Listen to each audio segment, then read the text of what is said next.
Welcome to the Sharpe Way Show. Yes, 7 p.m. on the East Coast, and I am back out again from my last show of this week.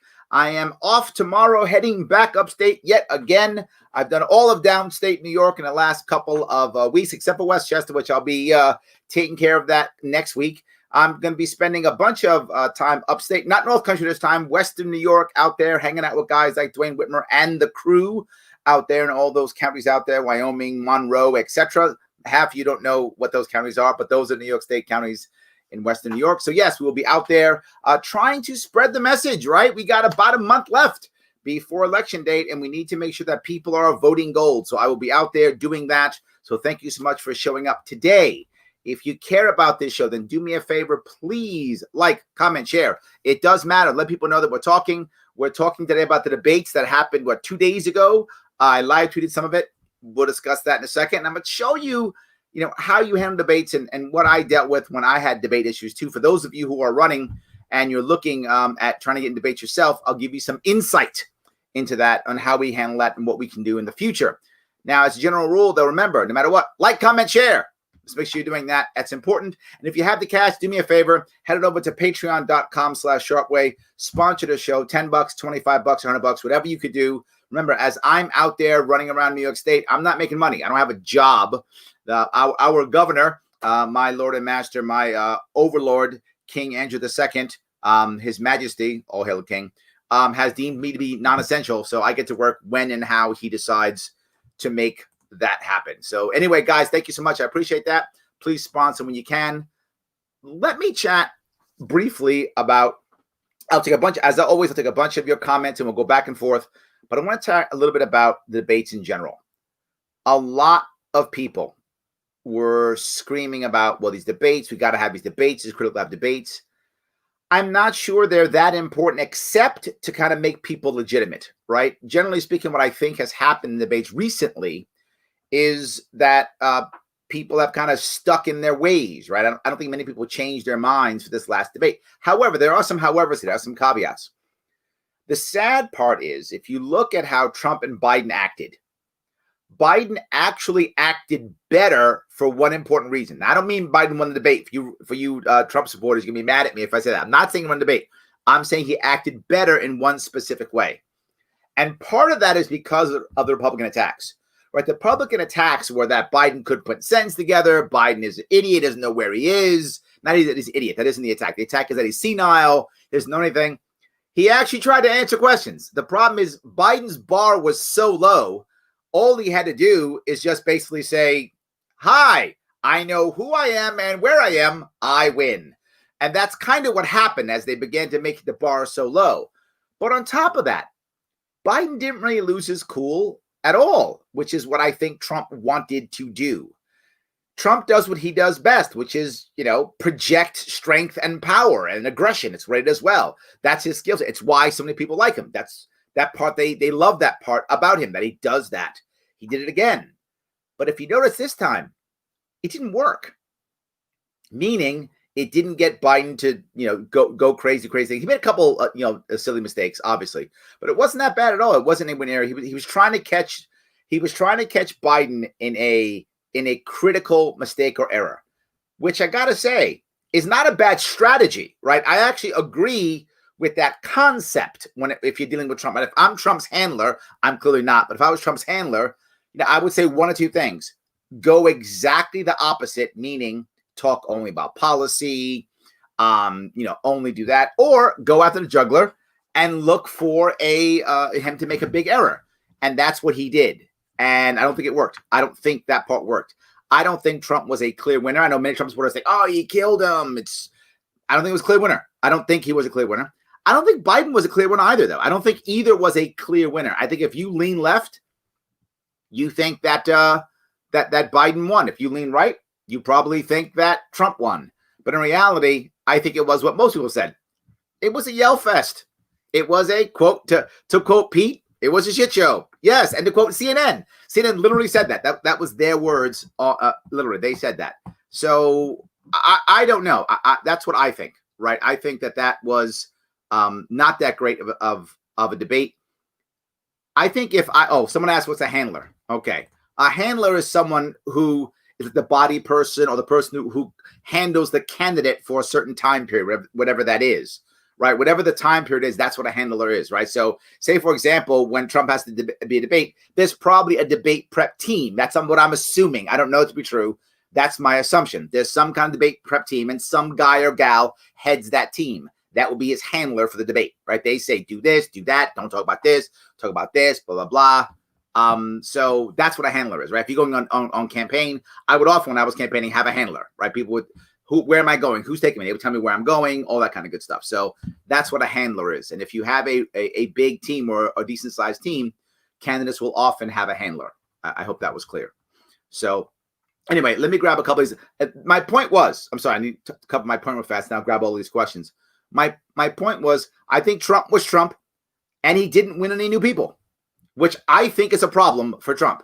I know some people who love Biden go, oh, Trump's going to lose. No way. It's finished. It's over. And people love Trump go, he's going to win no matter what.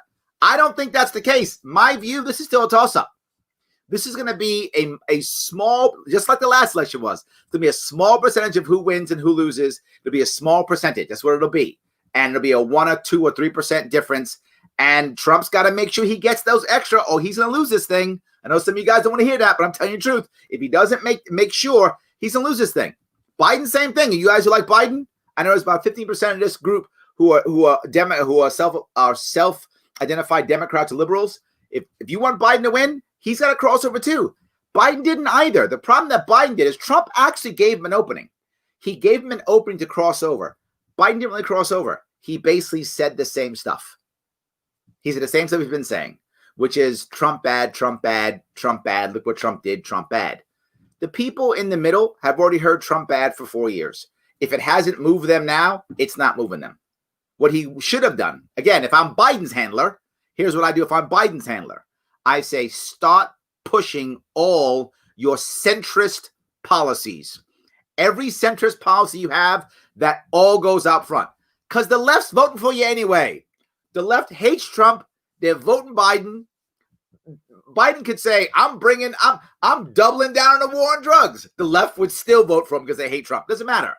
Follow the Clinton model, right? Now, don't be wrong. I don't want Biden to win. I want Joe Jorgensen to win. Clearly, I'm voting Joe Jorgensen.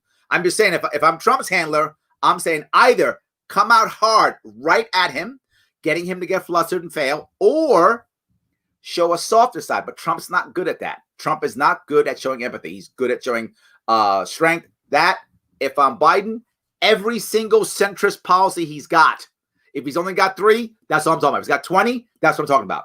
I'm talking only about centrist policies. I'm trying to get people who are like, Trump's a mean guy. I don't like Trump because he's mean. And there's lots of Americans who feel that. He's mean.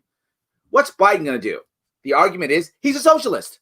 If you take the I'm a socialist argument away, those people who don't like Trump might vote for you. Neither of those two things happened. I think both candidates failed.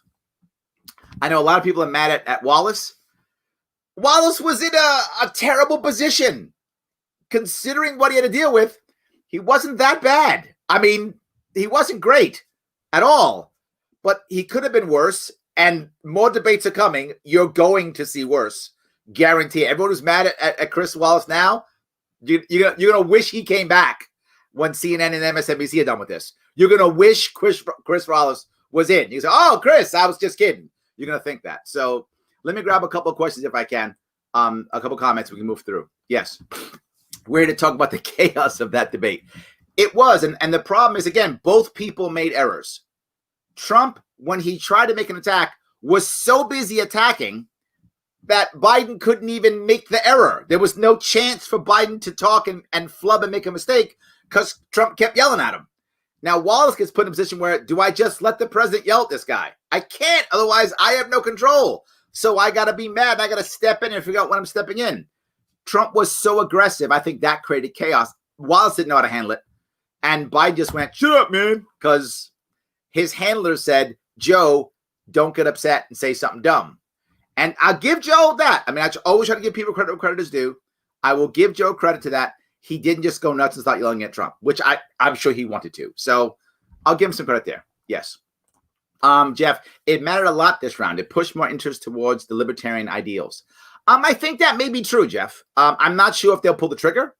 Some of you may know I have 2 videos for Joe Jorgensen when I interviewed her on my show. I did see a spike in views of those on YouTube. I had 2 of them on my one on Sharpe Way and 2 on Larry Sharpe Common Libertarian YouTube page. And I saw a spike in visitors and comments.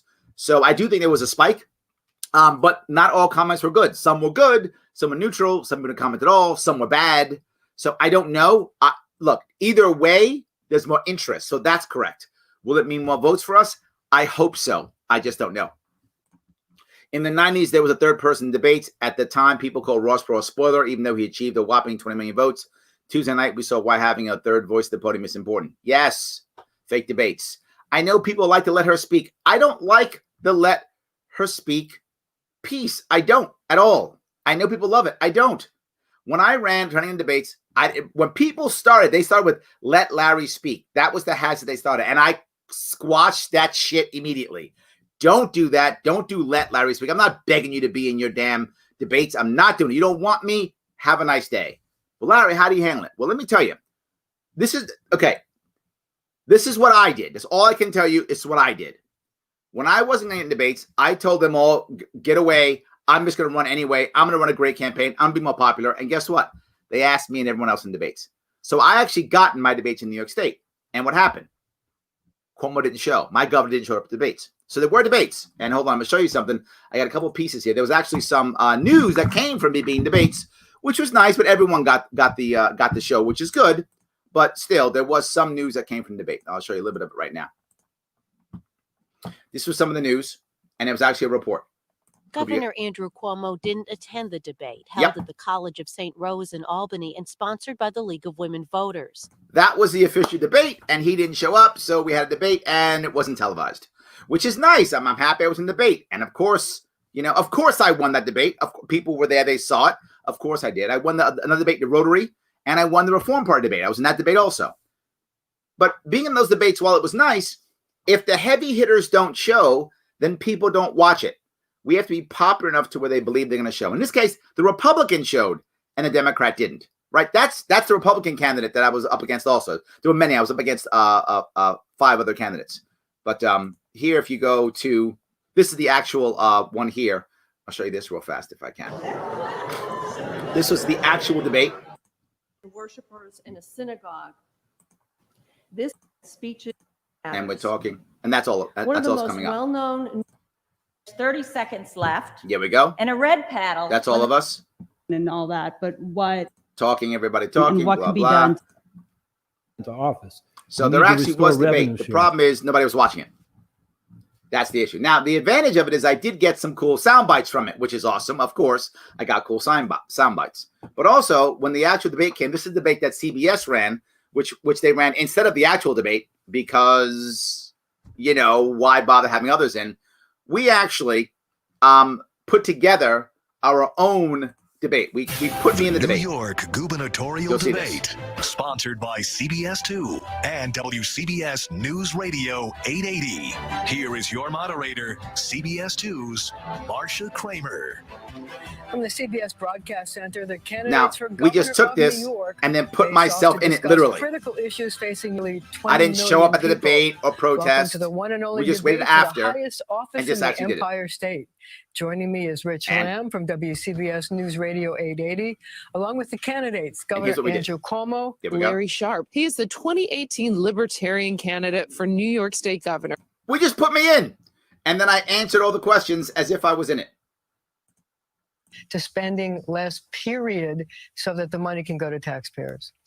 Look, I am. As we went through, been accused in literally property taxpayers just popped me in any state in the country. That was it. Which means local property. Then I answered it, and then I showed this, and this got tons of viewers. So I just put myself in. You don't want to put me in a debate?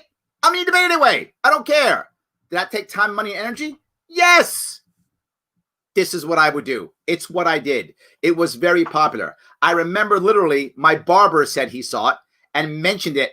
And he actually mentioned it when we said, he goes, oh, I remember that thing you did. It was so funny. I like how you commented on everything. Strike at the stigma related to mental health and provide long-term support. This is a great question. See? Thank you. I just answered. It is important. Look, the homeless situation is tough because if you've dealt with homeless people, and particularly I know because as a vet, a high percentage of homeless people are veterans. So I answered the question.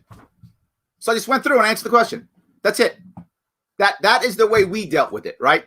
Obviously, you'll deal with it any way you want. This is how we dealt with it. They didn't want to be in. They didn't want me in. I said, good. I don't want to be in. I didn't ask them for anything. I blew them right off, and they invited me anyway. And then when I showed up, the governor didn't show up.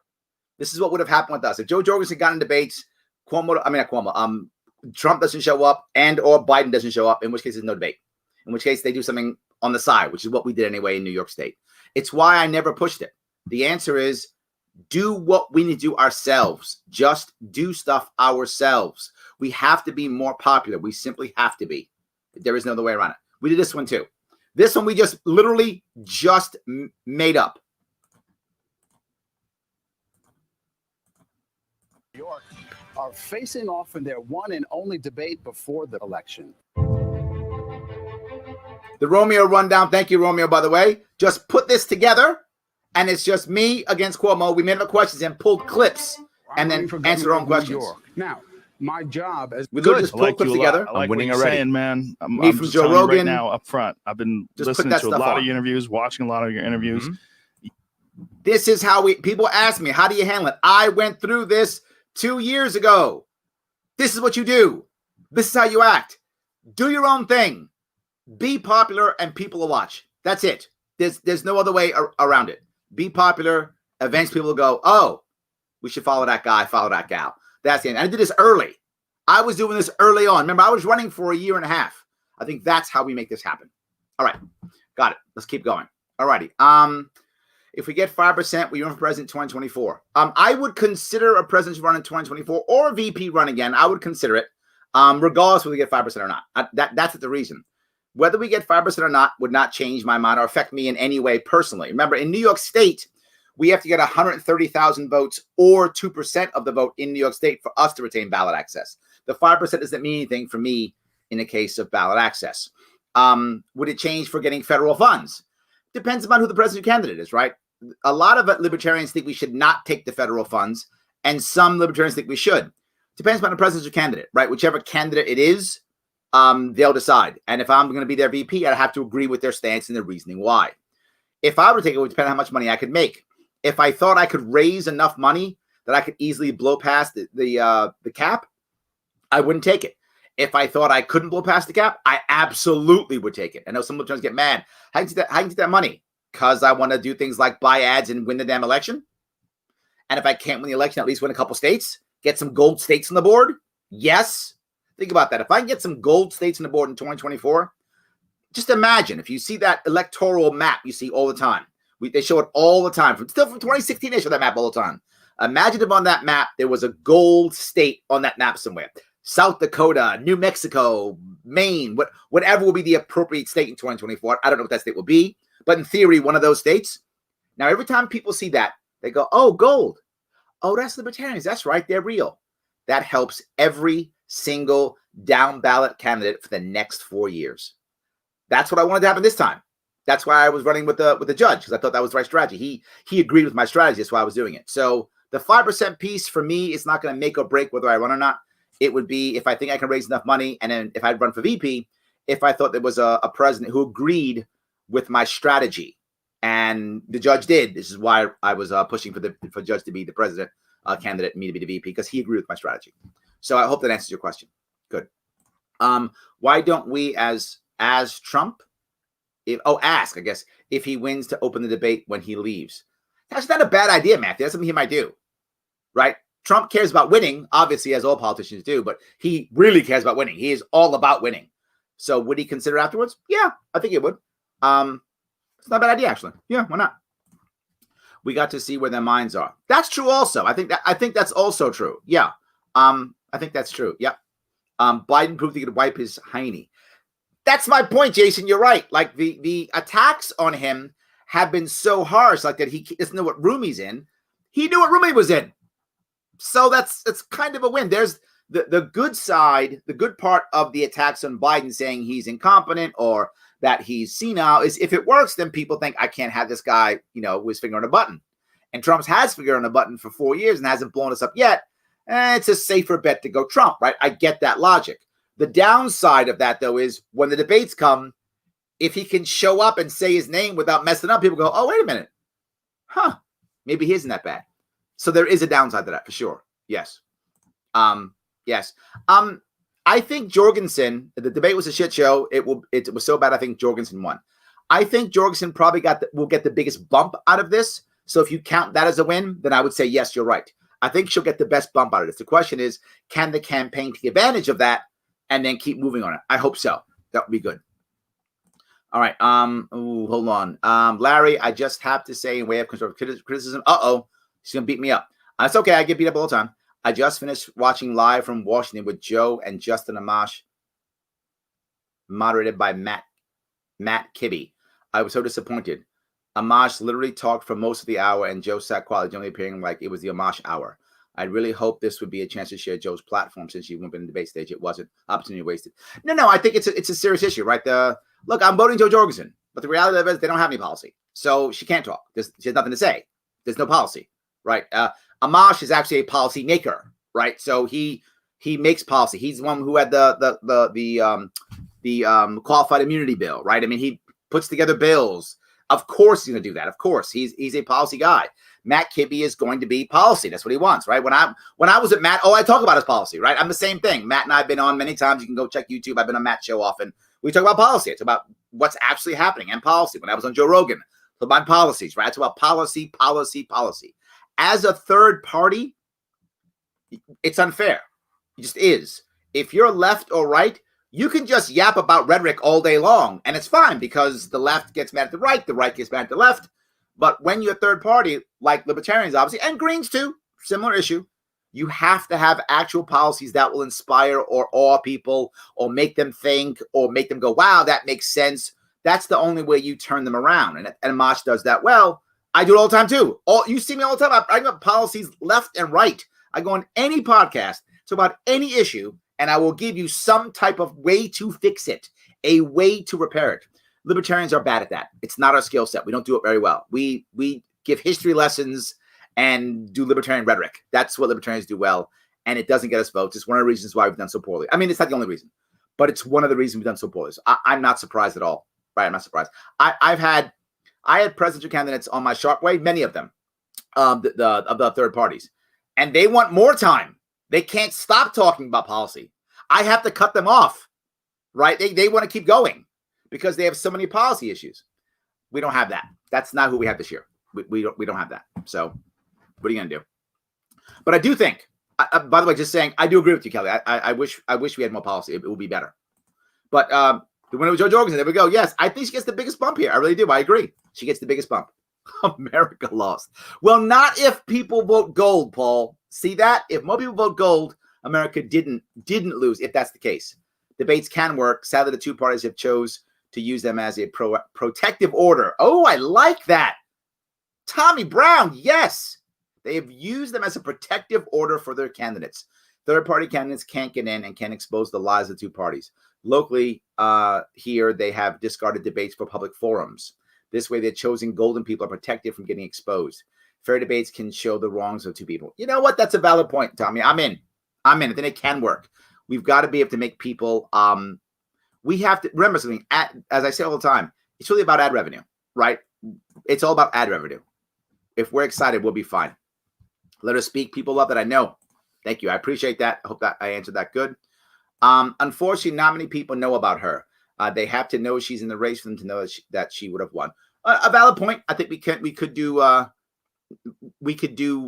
better. Getting people know that gold's out there. It's one of the reasons why I'm leaving tomorrow and back upstate again, letting people know that there are literally hundreds of libertarian candidates running across the country, to include Joe Jorgensen. We should vote for the top of the ticket, and a lot of others at the bottom of the ticket, right? A lot of other people who are running under her. Down ticket is important. Yes. 57% say neither for voting. I'm not sure what that means. 57% is a win for Joe Jorgensen. I guess that's true. Okay. Good. All right. See if I can keep going. Joe Jorgensen won by not being there. I think she might win it again if she's not invited. Maybe. If the team can take advantage of it is the issue. And of course, a lot of people are already voting. So it's the other issue. A lot of people are already voting. She has to make sure she gets out there. I hope so. Yes. The debate was more about suppressing the vote, not winning the debate. I'm not sure how you get there. Jason, could you put something more on that? I'm not sure where you're going with that one. What you didn't hear in the debate, anything about our $27 trillion debt. Yes, you're right. A plan to end the wars in the Middle East and bring troops home. Yep. A promise to end the war on drugs. Yep. What we did here. 2 petulant and poorly behaved children who are the best their parties have to offer. I'm not sure the best their parties have to offer. That part I'm unsure of. The rest, pretty much on. Yep, pretty much on. We can't have adults like Joe and Howie on stage, but we're okay with child display those two had. That's what happens when conflict and negativity over substance and professionalism rule the day. This is a very valid point, right? And the thing you hear me bring up constantly, it's why I harp on policies all the time. It's why I do it. Right now, we are united more by who we hate than what we stand for. As a country, I mean, as a nation, right? You hate Trump? We're in the same team. You hate socialism? We're in the same team. What do we want to happen? Oh, I don't know. What do we agree with? Oh, I don't know. I just hate that guy, or I hate socialism. That's it. And I don't say hate Biden because most people don't hate Biden. And Biden is a placeholder anyway. Biden is a placeholder for those who hate Trump. Biden literally could be, as I mentioned before, he could be a ham sandwich. They're going to vote for him anyway. It doesn't matter, right? That's what doesn't matter what he is. So that's why it's not really a pro-Biden more than it is an anti-Trump, or is more than it's an anti-Trump vote. And when it comes to voting Trump, some people love Trump, obviously. It's much more personality than Biden does, or it's I'm scared of socialism vote, and that's a big issue. So we have to change that. How do we change that? By having something we can look forward to, right? I mean, Pete just brought it up. He's right. Who's talking about how do we fix our debt? Nobody. No one has a plan to fix our debt, right? Who has a plan to end the wars in the Middle East? The best person so far is Trump, believe it or not, and that's sad. But he's good. At least he's working on it. Terrible. It's not there. He hasn't brought any troops home, but something. Biden doesn't have one. Who has a plan? I mean, Judge Jim Gray had one, but what are you gonna do? That's already over. Anyway, so yes, you're right. We don't have that, right? Who's talking about ending the war on drugs? Nobody is talking with a plan. No one has a plan for that. No one has a plan to reform police. Think about that. All that protesting, all that rioting, the peaceful and the non-peaceful, all of that rioting. Where's the plan? Nothing. We got the right saying cops are perfect and the left going cops are evil. That's not a plan. That's cops are good or cops are bad. By the way, cops are just human beings. That's it. Nothing more, nothing less. They are human beings. That's who they are. Some are bad, some are not bad. Like every other job, they're in a crappy system that has to be changed. And the only person who's about changing that system was Justin Amash. He had a plan. You may not agree with that plan, but he had a plan. But I'm all about plans. Absolutely. That's actually what they quoted me on saying, by the way, when I was in the debate. That's how I ended my debate. If I can wrap that piece up. That's how they wrapped up my piece for my actual debate. So let me see if I can grab that piece. Hold on.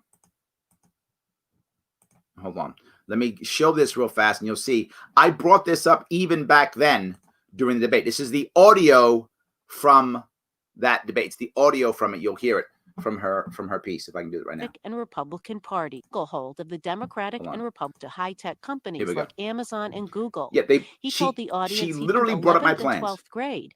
Here we go. The bit Pay to play economic development. This was the first person. And I will rebuild our state's Stephanie Minor. and I will bring and this is what they actually talked about. Transparent government to Albany. The Libertarian Party's Larry Sharpe supports legalizing marijuana and growing the Bitcoin industry. Yep. He advocates fewer rules for teachers but and now wants here's to end 11th and 12th grade. My plan. He'd instead give every child a $20,000 stipend to use for prep school, college, or vocational training. Now, that's not 100% accurate, but close enough, and it's policy. They talked about actual they remembered my policy. Sharpe said he'd revive mass transit by selling naming rights to New York City bridges to high-tech companies like Amazon and Google. Yep. He told the audience he's the only true alternative to the stranglehold of the Democratic and Republican parties. Democrats have no plan. Republicans have no plan. You heard nothing but plans from me. You may not like those plans. You may think they're wrong or they're bad, but I have them. Green Party candidate. That's what I was talking about literally 2 years ago. 2 years ago. We have to have this to make it move. This is your part, Sean. If we don't have something to look forward to, we just keep looking back.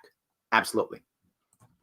Do you believe the duopoly's real agenda is to push our country into a modern-day civil war? To be fair, I think they're too short-sighted for that. I think they actually don't care.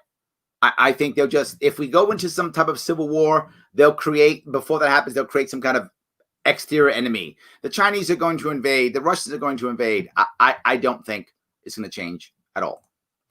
We may have them discussing these things in the next debate. I hope so, Janice, but I doubt it. I doubt it. They don't actually have any plans. Neither of them do. And if those of you who like Biden, it makes you angry when I say that, you Trump supporters, you mad when I say that, they actually don't have any plans. They don't. They have rhetoric. They just keep moving on and hope stuff works. They don't have any plan. I believe they should both have a booth where either one can hear the questions asked, then take turns asking the same question and give them 2 minutes to answer. That way they can both say what they need to say. Interesting idea. Would look kind of weird, but I get it. Maybe they'll do it because of COVID, right? They'll make that the COVID issue. I like that. How do we get Jorgensen debate? So many people looking at her, and how do we get her voice out there? Sandra said, we're not going to get into debates. That's my point. Make her own. That's what I've been saying. Just make her own. Just do it. Make her own. That's the answer. I showed you what I did earlier. I made my own debates. I just made them up and put them out there. And people watched. People still remember. People still tease me about it, right? The sad part is not enough of them pull the trigger, but that'll come next time. So we're still rocking and rolling. Yes. I want to see Spike Cohen debate both Pence and Harris. It's funny. It'd be interesting. It would.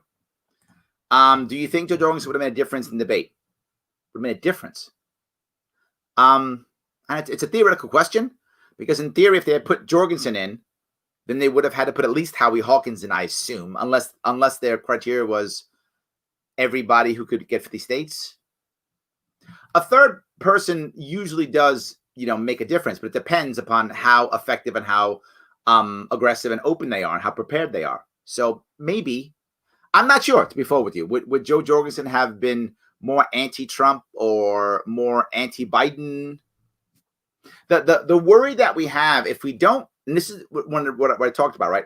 If you don't have a policy that seems different from the other two, then the average person simply sees Joe, depending upon how they see her, as another one of the other, right? So if I'm left leaning and I'm afraid of Trump, I then see Joe as she's just another right-wing libertarian. That's how I see her. And I can't vote for her because, I got to vote for my guy. I got to stop Trump, right? I can't vote for her. She's one of those crazy right-leaning guys or gals, what they think. Or if I'm right-leaning, she's just the liberal in sheep's clothing. And I think I can't vote for her. I can vote for my guy.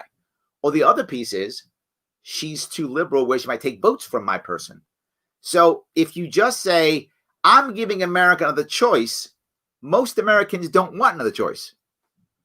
I know it sounds crazy, but most don't. They've proven that to us for what, a century more?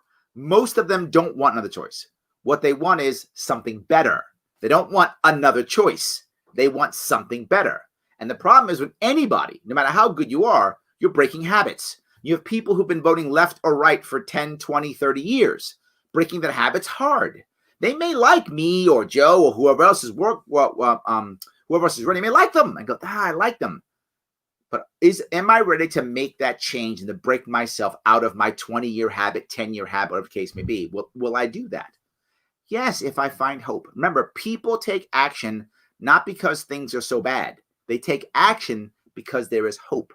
If things are just terrible, people just sit in misery. Again, we've seen this throughout the humanity. People just sit in misery. So we have to make that change. So the debate caused Joe's website to crack. Yes. People were looking at it. I saw it on my YouTube page too. People absolutely have done that. Yes, she would have been the only adult. Yeah, it might have changed. It might have changed how the debate format went. And then who would that have helped, right? If Joe being there would have changed the debate, would it have helped her?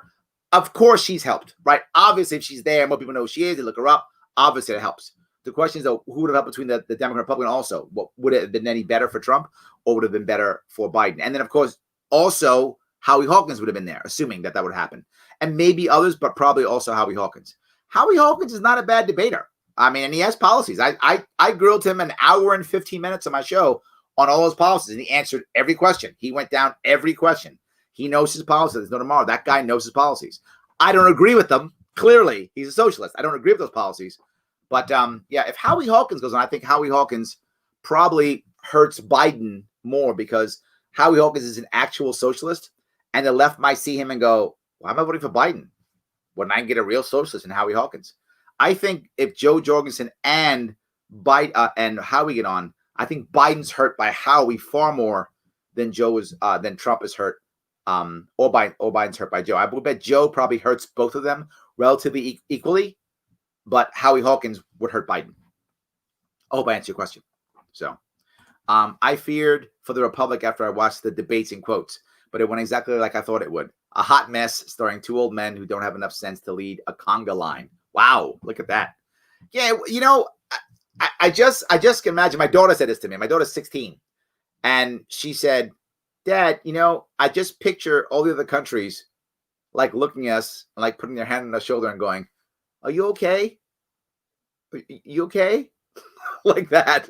Like, we see what's happening. Are you all right? And she said, Britain's probably like, you know, we thought we were messed up. Are you all right? Are you okay? Can we do something to help? So I just thought it was kind of funny. Yes. Two takeaways. Biden refused to acknowledge Antifa. Yes. Biden refused to admit about court packing, although his party says they will. Left-wing fascism. Yeah, I think it's true. I think Biden blew off Antifa. I think he did. And saying it was, what did he say? It's an idea, not an organization, even though it's an organization. It's also an idea, right? Him saying it's an idea in itself is not a lie. It's just misleading because it is also an organization. It is both, but he just kind of forgot the more important part, that it's an organization, right? It is both. And it is loosely, it's loosely associated. That's true. Antifa is loosely associated, but it's still an organization. It is. It's not just an idea. So absolutely. And you refused, about court packing. But the problem is, I don't actually have, the problem that I have is I don't think either Biden would have or anybody else would have an issue with this. These are issues he's fighting for nothing.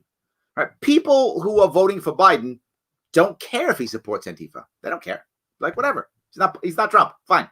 Anti what? Fine. It's fine. And I would assume that many Democrats, and I'm not 100% sure on this, would be happy with court packing because they want a left-leaning court. So I think he's fighting things that he doesn't need to fight. He should have been like, yeah, we might. Yeah, we might. Yeah, we might. And this is the thing I have about Trump too, right? Trump and his tax thing. Why did he dodge the tax question? He dodged it. Well, you know, I paid X, Y, Z. Say, no, I try to pay the least amount of tax I possibly can. Yeah, I don't like paying taxes. I'm not. If it's me, right, I tell everybody, I try to pay legally. I want to say legally to make sure we're clear, I don't get in trouble. The least amount of taxes that I can pay legally. Of course I do. Absolutely. If I could pay only $750 a year in income tax, I so would pay that. I would tell everybody. That'd be amazing. I wish that was true. So both of them did things that they really should have done. Why in the world is Trump making any attempt to waffle on the anti-white supremacy question? Just go, yeah, hate white supremacists. White supremacists are going to vote for him anyway. What are you going to vote for Biden and Kamala Harris? If you're a white supremacist, are you going to vote for the black woman? No, you're not going to vote for Kamala Harris. You're not. Trump, what are you doing? Say you hate white supremacists. I don't care if you do or don't. Just say it outright. They're going to vote for you anyway. Biden, say you're fine with Antifa. They're going to vote for you anyway. I don't understand why this is a fighting over stuff that doesn't matter. You're keeping these people anyway. I mean, Biden could say Antifa's garbage and the worst thing in the world. They're still going to vote for him. Antifa's not going to vote for Trump, assuming they even vote. The way that people just aren't getting it, right? The saddest part is when both of these men have to actually be strong. Often they're not. You have to be strong when it goes against what's easy. And often these men are not. They just stand by and do what they have always done. The lack of imagination, I think, is one of the things that also bothers me. It's a lack of imagination. Yes. It would have been a breath of fresh air of the country. I think that's true. That would have been good. Yes. Yes. The debates matter in terms of outside candidates. Oh, yes. Good point. Good point. Absolutely. Yes. Your plan should be adopted by Joe and Spike. Answer the questions if they were invited, but don't attend even if invited. I think you should. No, I think you should attend if you're invited, but just don't kiss their ass at all. I did it all, and those people on my team know that. When they saw the "Let Larry Speak" hashtag, I was like, stop that! No, let Larry speak. You don't let me do anything. I do what I want to do. You got a little private club that you don't like. Your club sucks. Your club sucks. Then if it doesn't want me in it, it's a crappy club. Bye. That was my entire concept, totally. And if you heard me, I was aggressive in the debate stage. And they tried to get me in questions like, what about red flag laws? And I hammered them on that. No, I was aggressive and against the grain. That's how you do it. And yes, you make your own. I made my own too. Absolutely. Put myself in it. That's the best way of doing it. We have technology. We don't put out enough content. I put out tons of content. The campaign does not put out enough content. They should put tons out. But you're right. What are your thoughts on the commission president debates? I don't care. Bye. I don't care about them. They're irrelevant. They're not going to let us in. What do I care what rules they come up with? Look, the debates are good to talk about and fun to see, but it's not changing my vote. I'm still voting Jorgensen. Doesn't matter, right? I don't care what happens. I don't care, right? Trump could drop his pants and take a dump on stage. I'm still voting Jorgensen. Biden could walk across the stage and slap Chris Wallace in the face. I mean, I would love that. Like, it would make me want to vote Biden if he did that. I mean, it would. If I saw Joe Biden do that, I would want to vote for him. I would just for that action. But no, I still would vote Jorgensen. It wouldn't change that, right? So, I don't really care about what they do, their rules. However, the idea of them having the shut the mics off, I think it's a great idea. I actually like the idea because sadly they would just keep talking. As an MC, and I've MC'd many debates, and this is why I have some compassion for Chris Wallace. Maybe people don't. I know I have MC debates. I've been a moderator in panels. I've done it many times, dozens of times. I've done professional panels in business, and I've done debates. Some of you have seen me do debates, and sometimes people want to keep talking, and you gotta shut them down. And you've seen me politely shut people down. I stop people. You have to control them, or they take over the entire thing. You have to stop them. So I'm kind of okay with the mute button. I am. I'm kind of okay with it. Let me go to the next one. Biden takeaways. Oh, we did this already. He showed me this one. I'm sorry about that. Yeah. I've been hoping that the next debate, there will be a mute button. Yes, that would be nice. I think it would be much better if they could be controlled a bit. Now, other thing is, look, to be forward, if Biden has these bad policies that Trump wants to get him to talk about, which if I'm Biden's handler, I'm not bringing up any of my father policies at all. I'm only talking the center policies or center left policies. Obviously his parties are left. He's a Democrat, clearly, but I'd only be talking center left policies, no matter what Trump says. If I'm Biden or his handler, I don't let Biden talk about any far left policy. I don't care what the question is. Everything you got is going to be center left policies, no matter what. If I'm Biden's handler, but they don't ask me for opinion. But I think a mute button would be awesome. I agree. You've got to let people talk, right? If he would have let Biden talk, if Biden's got these bad policies or messed up, he'd have had to say it. Trump was just far too aggressive for his own good. He is normally aggressive, and it usually works for him. But remember, Trump is also accustomed to being the only guy in the room who matters. He's the president of the United States. And he was on The Apprentice. And he's always been the only guy in the room who matters, or who matters the most, I should say. So he keeps talking, and people look at him and go, yay, you're awesome. That's what he's accustomed to. In this case, that isn't the case. And it didn't go over well. Truth in advertising. We saw exactly how untethered Trump is from any semblance of libertarianism.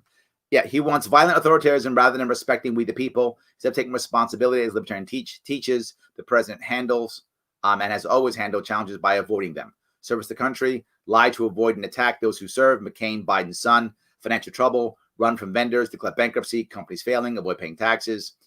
There's a point you have there, right? This is the one thing you'll see, right? A libertarian wouldn't have done that. That's a good point. Totally good point, Roy. There's no way.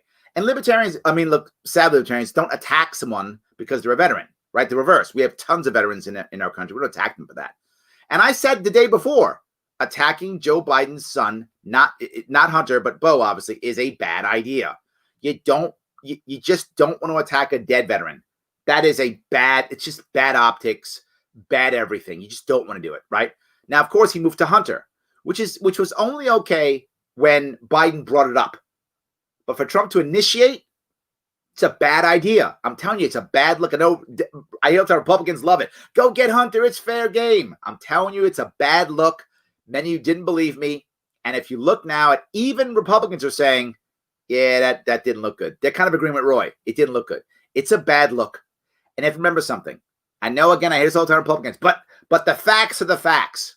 Or the Ben Shapiro, your feelings, your feelings don't care. Your facts don't care about feelings. Well, they should. Because feelings avoid facts, ignore facts, change facts, make up facts. Politics is a whole lot about feelings and emotion, and it's not a good look. It's not a good look. So thank you for that, Roy. Larry to run president 2024. Maybe. We'll see if I do. Yes. Larry, your debate was history being made. Thank you. That debate cemented the notion that I should join a party. Thank you, Tim. Thank you. I appreciate that. Yes. And how did I do it? By telling them, go away. I'm not going to ask you for anything. If you don't want me in your debate, then your debate's irrelevant. Now, is that 100% accurate? Is it how I felt? Yes. So I said how I felt, and it worked. Yes, absolutely. All right. Let's see here. Joe Jorgensen, a libertarian, Google searches went through the roof during the debate, the debacle. Yeah, agreed. Yes. Already covered that piece already. Thank you so much. I'm hoping Joe Jorgensen sees the wisdom in crafting a debate like you did. I hope so too. I really do. I hope so too. I don't really talk to the team very much, but I hope they do. I mean, my stuff's there. They can just look at it. I'm not hiding it. I'm literally putting it out here. They can just do it. Please steal all my stuff. Everybody who's running as libertarian, please steal all my stuff. Just take it. Totally copy it. All good. Yes. Can't wait to talk to you again in Allegheny County. Thank you. Yes, I'll be out there. I'm heading upstate New York yet again, and I'll be seeing Tim O'Connor also, and Dwayne Whitmer, and many others. I'll be seeing all of those. Yes. You were going to be on Rogan's show. It worked to make Yang a CNN personality, both in a larger forum. Yeah, I think I may go back on Joe. If I run again, I'll probably try to get back on Joe Rogan again. I probably will. I don't want to go on just to go on. I mean, it doesn't make any sense. And I don't know if he'd let me on just to go on anyway. Like I act like I could just go on whenever I want. I wouldn't put my hand out to say, hey, come on, let me come on again. Unless I was running for something or something like that. I wouldn't want to just do it. He has a lot of people who he wants on. People want to be on his show. I want to make sure it counts. So, yeah. As a part, we need to get out of the echo chamber 100%, which is why you see I have the Sharpe Way. The Sharpe Way is only about, the audience is only about 50% libertarians, which is why often you'll see literally on the, in the comments, you'll see Trump 2020, Biden 2020. It's about 50% libertarian. It's about 30% right-leaning or a conservative, about 50% left-leaning or liberal, and about 5%, I don't know what. It's in that area, give or take. So, yeah. You see it all the time. I'm trying to make more people do it. And it's why I go into the things. Like I'm doing interviews for One-on-One Life. You see, I did interviews that were about health and moving your life forward. I was on a hospitality podcast talking about New York City and restaurants. So I'm always trying to get myself out there outside of our echo chamber all the time. I completely agree. Yes. All right. Yes, vote Jake Cornell for assembly. You should do that. Jake is right. You should do that in November. That will be a good idea. If he's on your ballot, you should vote for him. You are correct, Jake. That is the right answer. Yes. Yes. There we go. Yes, I'll be out there with Kevin Wilson, Rochester, Saturday night. I'll be out there. Yes, absolutely. Yeah. The opportunity for Joe Jorgensen is amazing in the final stretch. Media still seems not ready to move on this one. They have to think that she's going to do something special that will give them ratings. That's the issue, right? It's all about ad revenue, right? Why are they spending so much time still covering? Oh, they were covering, COVID. Was it because COVID had changed no, it's because people were watching. They were sitting there literally watching the body count. I'm not joking. CNN had a body count. They were watching the body counter go. So they were showing it, right? They've got to believe that people want to watch it. Now everybody wants to watch the debates, right? The debacle is terrible, blah, blah. That's going all over CNN, MSNBC, Fox News, right? So they have to believe there's going to be some kind of push or something like that. Yes.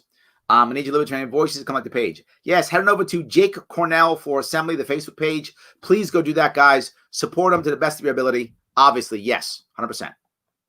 All right. Hello from Maryland. I recently told my 25-year-old coworker about the LP and last week, and he told 3 of his friends. There is an underground that people don't recognize. I know we're not seeing, massive media, take on Joe and Spike. I know it. I watched 2. I know that when they talk about third party, literally the only person they talk about is literally Jill Stein from 2016. I've seen that. I know that. They don't talk about Gary Johnson. They talk only about Jill Stein whenever they attack third party. I know that. But there is an underground. There's a silver lining to this. There are a lot of people who are simply talking to each other. As I said, 2 weeks ago, I was upstate New York, and when I'm up there, I'm in a diner.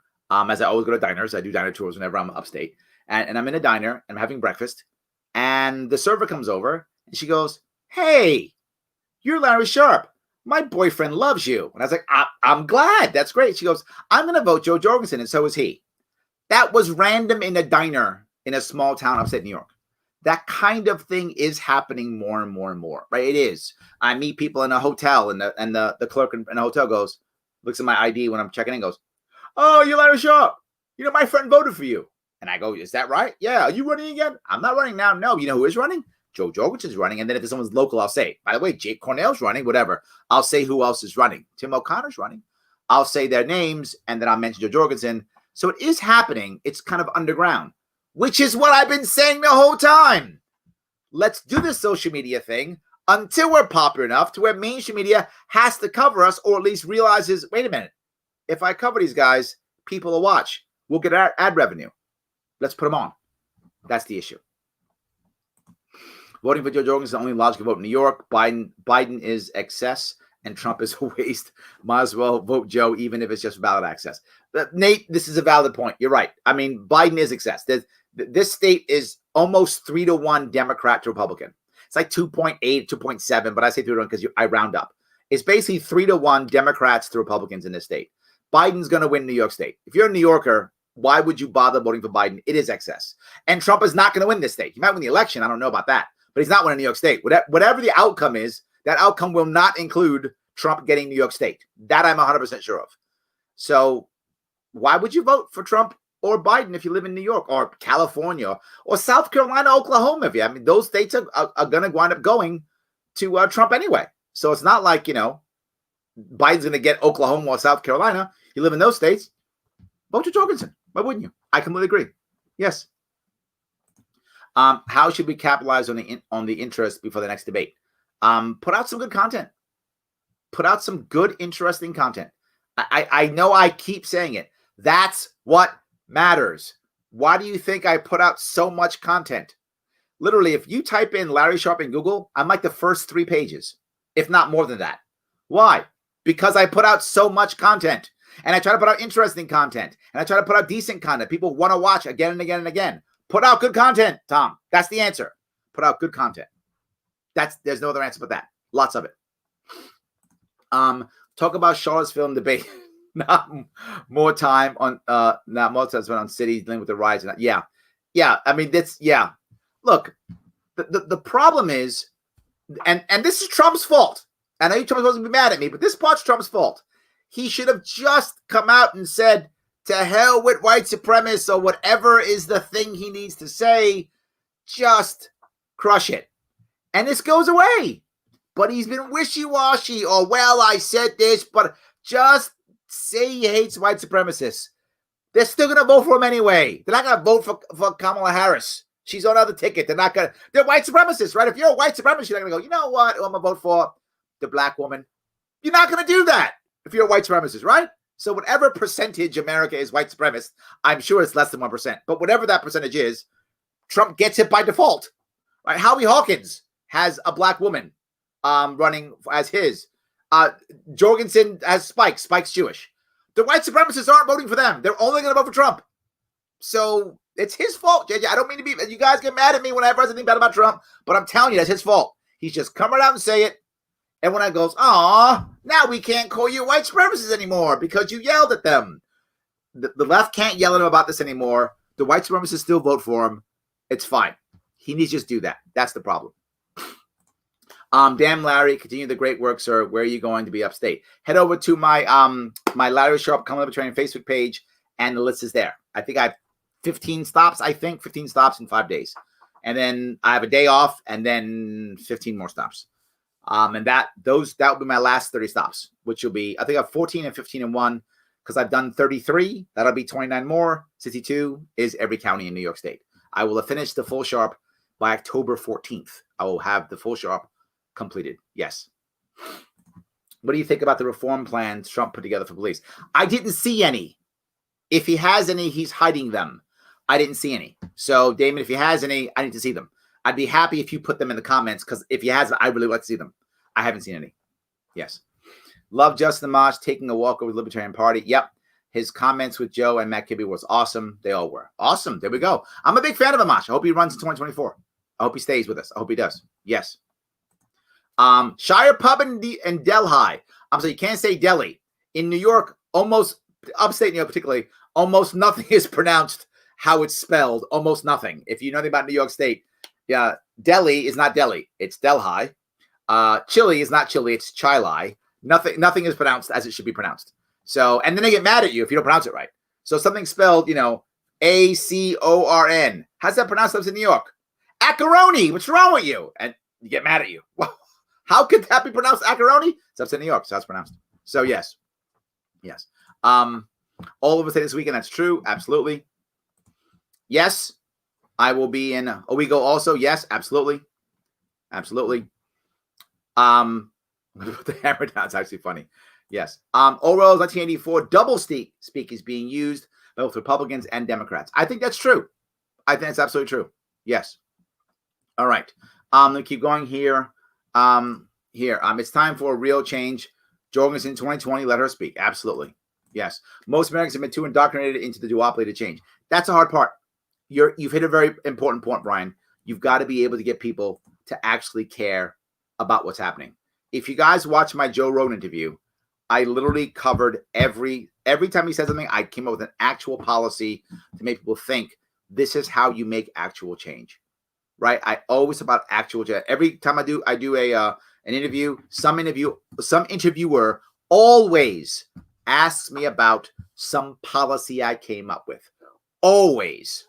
I want to talk about your K through 10 high school thing. Boom, we talk about that. Or I want to talk about your, naming rights for bridges. They never said that. They always go privatizing bridges. I never said that, but they always say that. So I talk about that. Oh, I'm talking about your, cannabis-like onions. Let me talk about that. And I haven't run in 2 years, and still I get those same questions all the time. I'm telling you, it's policies that, or at least ideas that get people thinking and that see hope is a critical piece. Absolutely. Yes. Which, to your point, Larry, we as libertarians trying to bring attention to the party, target those who don't vote. This is another valid piece, right? One of the things I think you find is we have a better chance, I think, at getting the young. I think your point's a very valid one, Austin, because many of them either haven't voted yet or they don't have a 10-year history, right? If you're 50 and you've been voting since you're 20, you have a 30-year voting record. If you're like most Americans, and that's not all, obviously, most Americans tend to be the party of their parents. Not all, but many do. And if you're part of the party of your parents, you've been voting that party for 30 years. Man, is that hard. And in today's world, not like 30 years ago, but by now, most of your friends also vote for the same party. Most of your associates vote for the same party.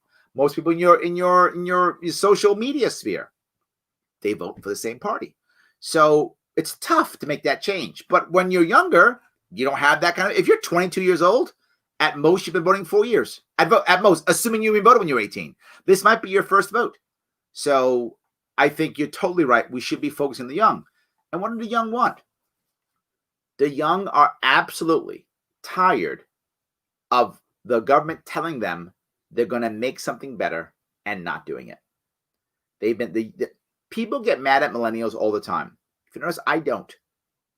I have a lot of sympathy and empathy for millennials. And the reason is they've been told a lie for at least 2 decades, a blatant lie right to their face. They've been told, just go to school, get good grades, follow the rules, regurgitate what we tell you, you'll be like everyone else, just do that stuff, and there'll be a great job waiting for you, and you'll be awesome, everything will be great, you're amazing, you're awesome, you're great. Then they graduate high school or college, and none of that was true. None of that was true. And now they're struggling with 2 or 3 roommates and still living at home. They don't own anything. The culture is now a non-ownership culture. It's all a monthly subscription rental culture. They don't own much. They don't see a future. And now it's the second crash in 10 years. The second crash in 10 years. If you're 30 or 34 and at 30, 35, gee, what must you think of our country? When you got out of high school or college, we were in a recession from the first real estate bubble. Then you try to build yourself back up, probably the gig economy, doing things like Airbnb and Uber and all the cool things, Fiverr, and you've been a contractor. And now comes the next one. And you get shut down again. Just as you're trying to rebuild. How do you feel? You feel like these guys lied to me? Because they did. Because they've been lying to you for 30 years. Well, now I'm telling you, yeah, we were lying to you. I'm coming clean. We were lying to you. I wasn't, because I didn't believe any of that crap. Ever. I never did. So I'm on record. I never believed in that crap. But as a culture, we lied to them. We did. And I tell them that. Let's fix it. And the answer isn't reparations. The answer is fixing the system. That's the answer. So many people who are older go, all these millennials just want handouts. They see it as reparations. They see it as, you stole my future. You stole my money. You lied to me. You owe me. You know what looks good right now? A check from the government. Yeah, it does. Socialism looks good. Of course it does. You owe me. That's how they see it. Now, people over 50 might go, that's wrong. It's bad. Yeah, it is. It's the wrong answer. But I get it. I get it. If I was them, I'd put myself in their shoes. What has capitalism done for them? It's been crony capitalism their entire life. Their life, it's only been crony capitalism. And the rich keep getting richer, and the poor keep getting poorer. And the biggest reason why that's true is because the crashes caused by the Fed. That's the biggest reason. There are other reasons, obviously, but that's the biggest reason. Who says that? Only libertarians. I don't see Democrats saying, let's change the system of the Fed. I don't see Republicans saying that. Nope. Only libertarians. So, yes, I think your point's a valid one, Austin. Let's go for the young. They haven't voted as much. It is much easier and much better. Yes. So, see if I can grab a couple more if I can. Decades later, Ross Perot's predictions have come true. Yes, I thought Ross was going to change the world. Boy, I was wrong. That wasn't true. Yes, absolutely. Yeah. I think the challenge could have been her getting to say anything. She would have very likely interrupted them too. Unfortunately, likely would have been treated negatively just for being a woman responding like that. I think Joe has tough skin now. It's a valid point, Ben. I think if Joe had been there, she would have had to fight to get her voice heard. And that she couldn't do it. I don't know Joe well enough to know if she could have done it or not. I'm assuming she could do that. But you're right. Would our culture have said, oh, look how negative she is. She's a mean woman. Might that have happened? Maybe. So I think you're right. It's sad, but being a woman in this environment, it's tougher. A woman is going to have more hurdles to get over culturally. It's totally not fair. But I think your point's a valid one. She would have had to get over, and assuming that she could have done that, again, I don't know her well enough to know if that's true. I'm assuming she'd be able to. How does she do that with enough finesse that I have people go, oh, look at her, uppity woman? It's an issue. But then again, if someone actually says, look at the uppity woman, they're probably going to vote for her anyway, right? That's probably a vote that she's not really losing. She's probably never going to get that vote anyway. So I think she would have been fine. As long as she could have held her own, I don't think she would have lost any votes. She would have gained, right? Anyone who thinks that way probably wouldn't have voted for her anyway. So I think it would matter. Yes. All right. So if I can do Perot actually forced Clinton to be a better president. Interesting concept, Tim. By having to move away from being so Democrat. Interesting. His hopes for re-election depended on him being a centrist, physically conservative, social liberal, or looking that way anyway. It's a valid point. I think it did affect Clinton tremendously. That's why he kind of went more towards the right. I agree. Yes. Your daughter is correct. I read a lot of foreign press. It ranges from laughter to concern. Yeah, I know. And she's 16, and she thought that way. Terrible. Yes. I wouldn't call an organization. You wouldn't call Antifa an organization? Paul, why not? I think it is, isn't it? I mean, it's loose, but aren't there rules? Isn't there a flag and a symbol and a brand? I feel like that's an organization, but I'd be open to hearing your argument. Maybe I'm wrong. Maybe I'm wrong. Yes. Hey, Larry, I have a question. So you are doing a lot of events around New York. My question is, what's the point? I believe it would be more effective to talk to undecided voters than talking to libertarians. It's a great question, Chase. I'm not just talking to libertarians, right? Why are you assuming I'm only talking to libertarians? I've done this more than once, and the reality of it is, every time I go to an event, I ask the question: who here is a registered Democrat? Who is who here either now or within the last 2 years was a registered Democrat? Who here either now or within the last 2 years was a registered Republican? Who here now or within the last 2 years is registered but not those two? Every time hands go up, it's everybody. Literally, I was at one event where a Republican state senator showed up and a Republican sheriff showed up. So I'm not just talking libertarians. Most of the time, sadly, when we do events, only libertarians show up. And that's why you're thinking, because that's the norm. Only libertarians show up, and we tell libertarians, and that's it. Yeah, and sadly, that's what happens when most people come to town. That's not what happens when I come to town. And I go live it, and my audience sees it. And my audience is not only libertarians. So I'm not. I talk to whomever I can get to listen. Now, if you want me to talk to more people, I have an idea. You could, if you want to, head over to patreon.com/Sharpe so I could buy some more Facebook ads. Throw some bucks there. I'll buy some more Facebook ads. I'll see some more people. So yes, I could do it. I require more cash to get the name out more as a general rule. And not just that. If you watch this show when I have guests, when's the last time you saw a libertarian on my show? Yeah, I hardly ever have libertarians on the show. Hardly ever. I have people who aren't libertarians on the show. Why? So I can stop talking to only libertarians.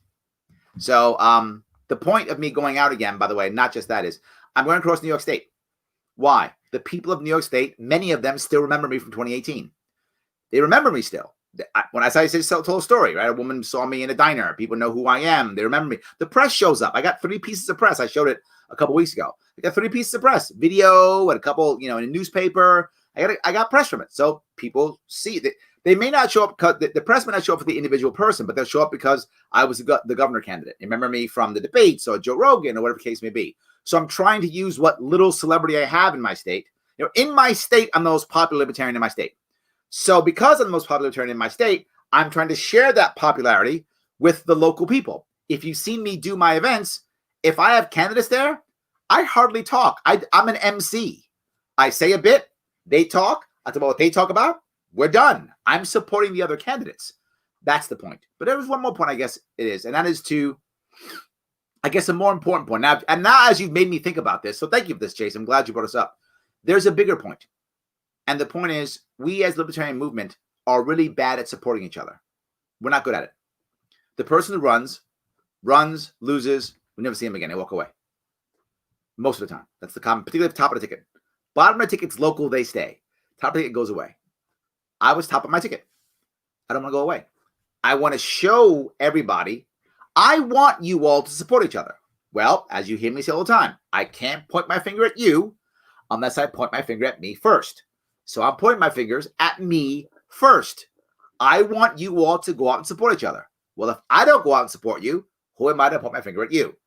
So I'm out here supporting, taking time out of my day, away from my family, doing a full Sharpe, every county. I told New Yorkers that every county matters, that localized control is important, and each county matters. If I'm going to talk that talk, I got to walk that walk. So I'm showing up in every single county saying, see, they matter. Every county matters. So what's the point? There are many of them. And those last 2 in my state personally is more important than all the rest of them for my state personally. But outside, it's in general to show people that this is what we should be doing. All libertarians should be doing this. If you're popular in your area and you're not running, you should be supporting others. Our problem, and people get mad at me when I say it, but I don't care, it's still right, is we think the only way to be an advocate or an activist is to run for office again and yell libertarian garbage at a mic. That isn't the only way to be an activist. I'm doing it. I'm not running. And I'm still supporting. I'm still helping. I'm still getting the name out. I'm still putting out policy ideas. I'm still doing stuff, and I'm not running. You don't have to run to do something. You can just do stuff. That's the point. I hope that was clear. But to not call an organization is denying that they exist. Ooh, interesting, Austin. Yeah, I think it isn't. I think it is an organization. But I'm okay. Maybe I'm wrong here. But I do think they are an organization. Loosely connected, yes, like not like with the president and that kind of stuff, sure. But I do think it is an organization. Yes. You have to be strong when things aren't easy. Your military training is showing. Yes, that's when it matters. Absolutely. Absolutely, yes. 100%. Absolutely. Larry is working his ass off, and it's greatly appreciated. Thank you. Thank you, Pete. I'm glad people are noticing. Yes, it does matter. But again, if I run for 2022, I'm going to be asking all of you to work your ass off for me also. I'm going to ask you to out there and do the sine waves and knock on doors and make phone calls and give me money and vote for me. I'm going to ask you for all those things all over again. And again, I can't point my finger at you until I point at me first. For those of you who don't know, when I started my campaign in 2017, I wrote myself a check for $10,000 first. That's how I began my campaign. I put my own money, my own skin in the game. Then I bugged you all for money. Now, why did I do that? Because I put my own money in first, right? I can't point my finger at you and go, Pete, give me money. If I'm not putting my own money in, I put my own money in. Then I go, Pete, give me money, right? I rush across the state. Then I go, Pete, help me. Rush across your county. Run across your town. Then I can do it. I don't have a right, I feel, ethically, to point my finger at you and tell you to do something and ask you to do this stuff if I don't do it myself. So, yes, thank you, Pete. I appreciate that, but it's required. If I want you all to work and bust your rump, I got to bust mine too.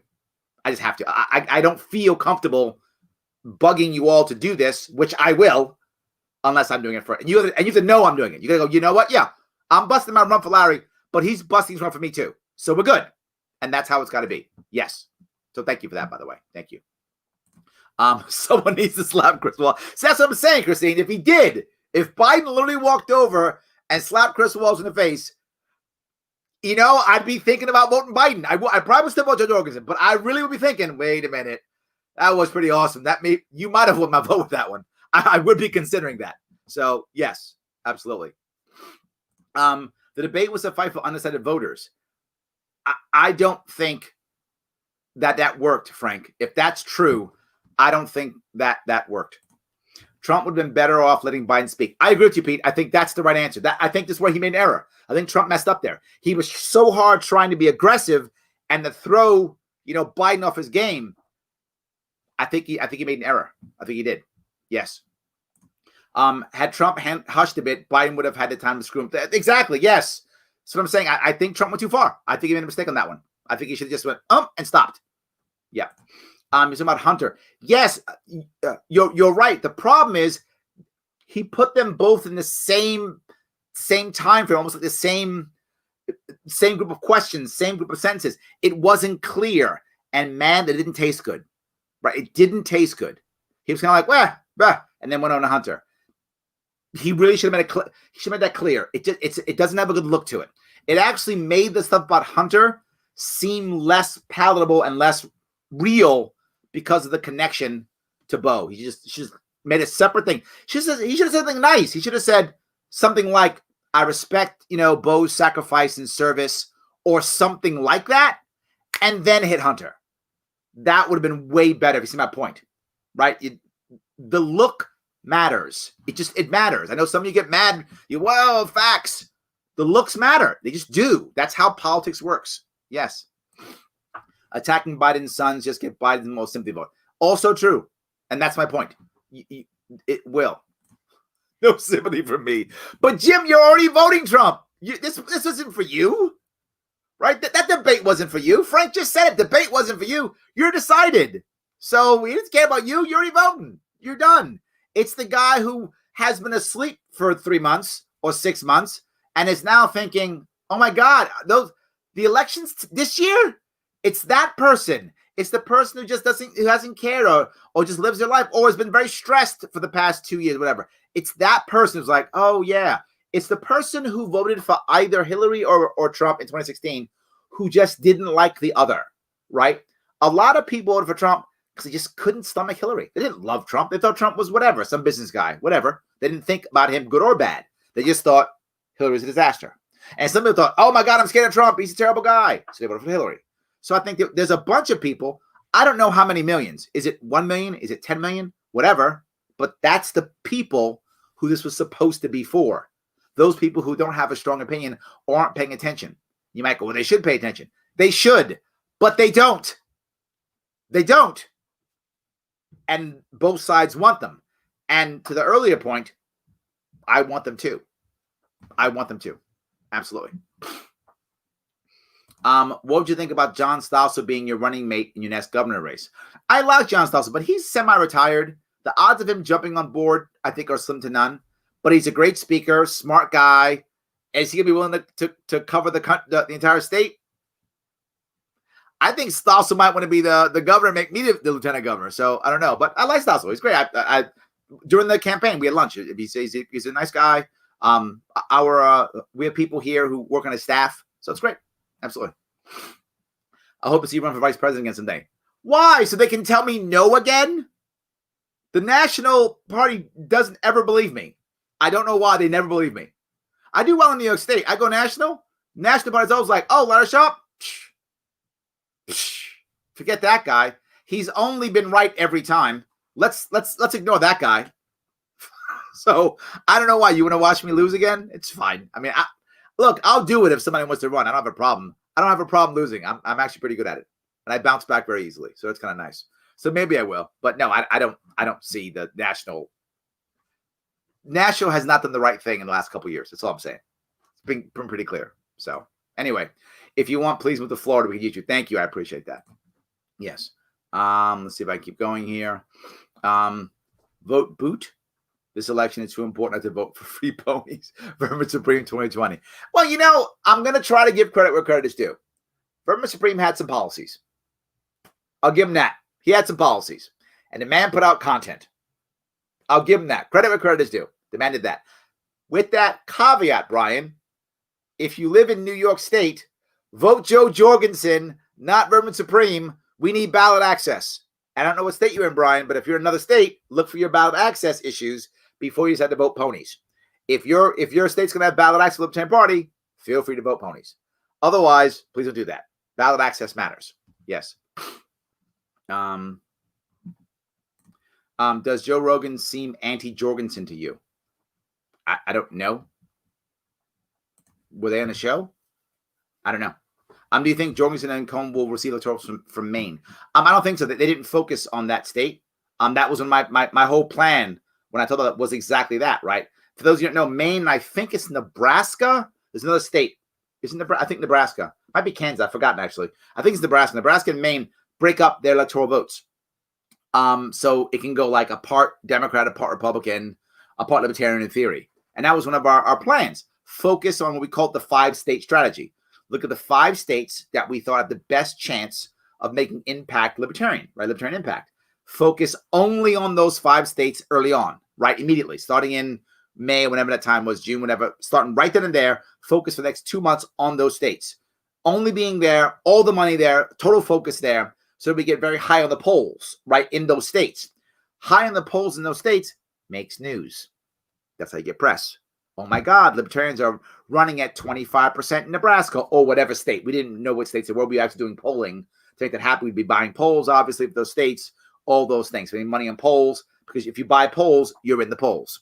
So the money we make, we put that money into buying polls so that polls get reported nationally when that begins to happen, because they talk about swing states, right, all the time. If we had a big enough chunk in a swing state, right, maybe we might want to go to Michigan. I made that up, but in theory, we can make the difference. That makes press. The national press sees us. We raise tons of money. We now go national. So that was the entire plan. I don't think Joe and Spike are doing that. I don't think that's their plan. I think they play more of a 50-state plan, which I did not believe. I thought it was a bad idea, but I think that's what they're doing. So I don't think they'll get any in Maine. It's my gut. I don't know, though. I think you could ask people in Maine. We have an LP in Maine. They're probably more, they're probably closer to the ground. I would know the answer to that question. Tell people about why New York State's going blue state and we need to vote LP, keep them on the ballot. I'm not sure what that means, but let me just talk to you about what's going on. New York State is a blue state, and we need to get 130,000 votes in New York State for us to retain ballot access. So, guys, if you're in New York State, please vote Joe Jorgensen. Period. Just vote Joe Jorgensen. I know many of you complaining about it. I got it. You're mad, whatever. Fine. Vote Joe Jorgensen. I am. Do that. I drove 2 hours for a 15-minute radio interview today. It was worth it. Well done, Tim. That's well done. Nicely done. That's what I'm talking about. Thank you. Yes. All right. Why should we accept to count ballots weeks after the election? Because we didn't come up with a plan. That's the reason. We didn't come up with a plan, and we should have. This part bothers me tremendously, right? There's absolutely two sides of this. Number one, can we do mail-in voting safely without problems and issues and securely? Of course. If we had a plan months ago and used companies like KPMG who audit everything, and that's their job, is to audit things, and they run, say, for example, a UPS or a FedEx or an Amazon, even a company that could do things and keep track of everything, and they audit everything. Was it possible? Of course it was possible. And we didn't do that, did we? We didn't. We said, well, because Colorado does it, now the whole country can do it. Wow, was that a bad idea? So that's why, Francis, because we didn't think ahead, right? Democrats were saying we could do mail-in voting. It doesn't have to be corrupt. True. Republicans said, but we haven't, so it might be corrupt. True. Both of those statements are true. And you could fix it if you would have started 3 months ago, 4 months ago, when we realized COVID was going to do this, and got the right people on board to make a secure system. Of course we could have done that. It was absolutely possible. And we didn't do it. So now we're going to have ballots counted weeks after, people screaming, losing ballots, all kind of stuff. And whoever wins is going to say it was totally okay. And whoever loses is going to say it was corrupt. That's going to happen. If Biden loses, he's going to say it's corrupt. If Trump loses, he's going to say it's corrupt. Yes, because we're so afraid of using the private sector to do things right. That's why we have to accept it. That's the reason. Incompetence. But I get your point. Yes. See you next Friday. Yes, I'll be in Saratoga County. I will. Absolutely. Yes. Do you think Amal should run for governor in 2022? I don't know. I might want to have that conversation. It's not a bad idea. It's not a bad idea. Good question. I should check that out. Yes. Yes. All right. I seriously wish we had debates for municipal elections. That's actually not a bad idea. I think debates for all of those are good, right? Knowing who they are. I think it's amazing. Yes, absolutely. I'm only 23 and I'm a business owner with a nuclear family and a liberty evangelist. If more millennials realize how great capitalism is, they'd be libertarian. I agree. The problem is what they've been exposed to, Jake, is crony capitalism, particularly in New York State, particularly in our state. They've been exposed to it. Yeah, I agree. Yep. I actually changed parties while I was the chair of my central committee. Ooh, I like that. Nice. Yes. Speaking as a millennial, I hate big government and the BS lies we get told. It's so freaking ridiculous and ass-hatting. Yes, there we go. Yes. I'm a minarchist libertarian. I think that means millennial. Yes, absolutely. I'm 23 and I remember my guidance counselor always talked about college as the only solution to high school. Yes. If only I looked into other options. Yes, which is why my entire high school plan was to change that. Absolutely. I'm 40 years old. High school graduation, 98, 2001, war on terror, crash, 2009, financial crash, 2020, lockdown, crappy duopoly policies, all of my adult life are why I'm libertarian. Thank you. Yes. That's my point. Graduate 98, 2001 war on terror crash, which was also the .com crash, by the way. 2009 financial crash, which is real estate crash. The COVID lockdown, which is the debt crash. So 3 different crashes, right? .com focused about from the war on terror. Financial crash focused from real estate. Debt crash focused from COVID lockdown. Yep. Terrible policies. Both parties in charge. Yes. Your entire life, every 10 years, you get punched in the stomach. Capitalism is great. So you think? Because you think it's capitalism is doing it to you. It's not. Well, I'm sorry, you don't. But many people think that's because that's how capitalism works. No, that's how crony capitalism with a Fed, with a Federal Reserve works. That's how that works. Crony capitalism with a Fed, yeah, that's how that works. But regular capitalism, no, not at all. Yes. What I've seen of Joe's speaking skills, being a lecturer hasn't translated one public speaking. That's actually common, to be full with you. Most teachers, lecturers, teachers are actually bad public speakers. And the reason is their audience is captured and limited to time, right?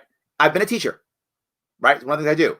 And what I always do is I try to retain my audience, always. You see me out in live events. I do everything live, right? Because I want to retain my audience.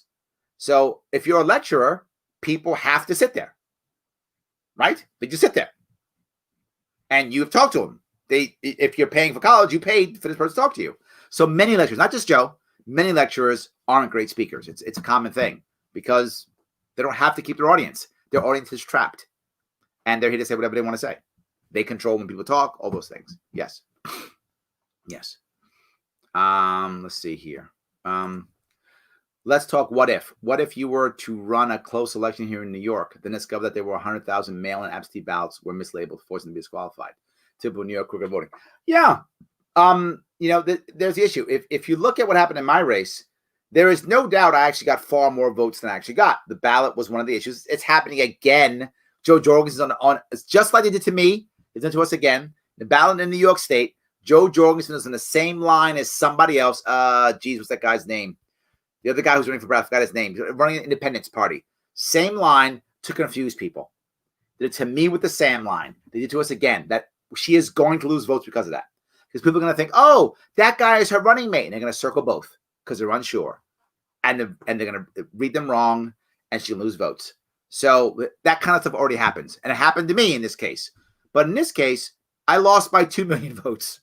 So even if I got another 200,000 votes, which I probably got about 100,000 or so votes, what probably happened, because there were about 200,000 voided or blank votes in the gubernatorial line. That never happens in New York State. And that happened this time because of all the bad voted votes, because of how the ballot was set up. And the machines couldn't read my line. I was the only one in a separate line. The machines couldn't read my line. So that happened in my case. So why would I sue? I lost by 2 million votes. If I lost by 100,000 votes, yeah, I'd be suing. So if this happens, you go to court and you try to make things happen, right? But remember, if I run for governor and I come in close, if I come within 100,000 votes, that's national news.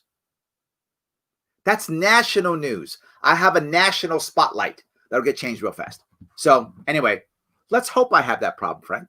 I hope that you are prescient enough and that we actually have that. What are our chances of getting the last debates? 0. Not going to happen. Do your own thing. So I've been saying the whole time, do your own thing. Not going to happen. Do your own thing. Absolutely. Antifa is sadly more than the LP. They get better press too. Karen, God, I wish you were wrong.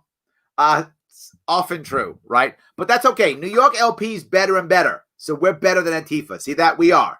Some states, national, we'll see. But yes, you're right. They do get better press also, yes. But I do think your organization, I do. Not traditional organization. I think that's true. They're definitely not that at all. But yeah, absolutely. You have hosted people from all parties. I have. Absolutely. Yes. Absolutely. Yes. All right. And the occasional birthday party. Yes. I've also crashed a birthday party. That is correct. Yes.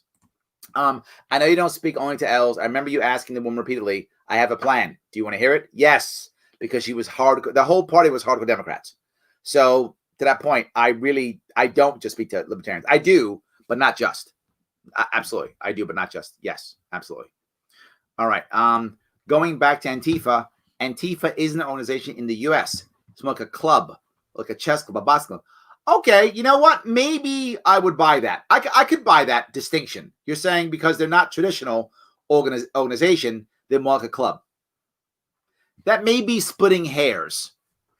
But either way, I think Biden was disingenuous because his insinuation was it's only an idea, right? So even if you were to split a hair and go, look, it's not an organization, it's a club. Okay, I could buy that, but it's still more than just an idea is my point, right? Even if you want to split that hair, I'm okay with that if you think it's true. I would. I'm okay with that. But it's still not more than an idea. And I think that's what Biden was trying to insinuate. That's my issue. And I think that was disingenuous, if that makes any sense. Yes. All right, guys, I'm going to have to run. I have to get ready. I'm going to be heading out tomorrow. Tomorrow, you will see me running around New York State again. My first stop tomorrow is in Delhi, New York, and I'll be covering most of Western New York and coming on back and doing it all over again. guys, support me if you can. I'm out for 5 days. So I'm not working. I'm not making money. I'm out there trying to get people to vote gold this year. Not talking to only libertarians. Thank you for that. Please head over to the Sharpe Way on patreon.com/Sharpe Way if you can. Sponsor me. $10, $25, or $100 a month, whatever you can do, so I can keep this show going and so I can keep out there going. If you want to give to the campaign instead, meaning just the campaign, to get up there and run around, head over to LarrySharpe.com. Click that red donate button and give what you can there. That goes through Anecdot. That is actually political contributions, which I can use to go upstate, which is what I do. So I use that money for to go upstate. And that's public. So you can view it if you want, see the hotels that I'm staying at, see the gas that I'm buying, and what I'm using, the diners I eat at. You can see those too if you care about those things. You can check all those things out because it is public. And we file every 3 months, if I'm not mistaken. So please enjoy, guys. Thank you so much. This is the last Sharpe for this week. I will have one next week, and then I'm back to my regular schedule after that because I'll be done campaigning by the 14th. All right, guys. Have a great night. I'll see you all very soon.